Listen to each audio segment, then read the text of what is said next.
SCST மாவட்ட தலைவர் தோழர் MK சேகர் அவர்களுக்கும், காங்கிரஸ் கமிட்டி தோழர் MK சேகர் அவர்களுக்கும், இளைஞர் அணி தலைவர் திராவிட கழகம் விழுப்புரம் தோழர் சதீஷ் அவர்களுக்கும், மக்கள் அதிகாரம் மாவட்ட பொருளாளர் தோழர் மகேஷ் அவர்களுக்கும், மாநில தலைமை குழு உறுப்பினர் மக்கள் அதிகாரம் தோழர் ராஜி அவர்களுக்கும், இந்த கண்டன ஆர்ப்பாட்டத்திற்கு வருகை தந்துள்ள அனைத்து தோழர்களுக்கும்,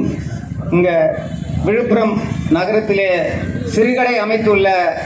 வணிக பெருமக்களுக்கும், இந்த கண்டனத்தை செவி கொடுத்து கேட்டுக்கொண்டிருந்த அனைத்து பொதுமக்களுக்கும், பாதசாரிகளுக்கும், இந்த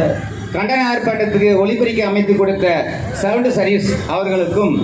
இந்த கண்டன ஆர்ப்பாட்டத்திற்கு அனுமதி வழங்கிய காவல்துறை அவர்களுக்கும் நன்றியை தெரிவித்துக் கொள்கிறேன்.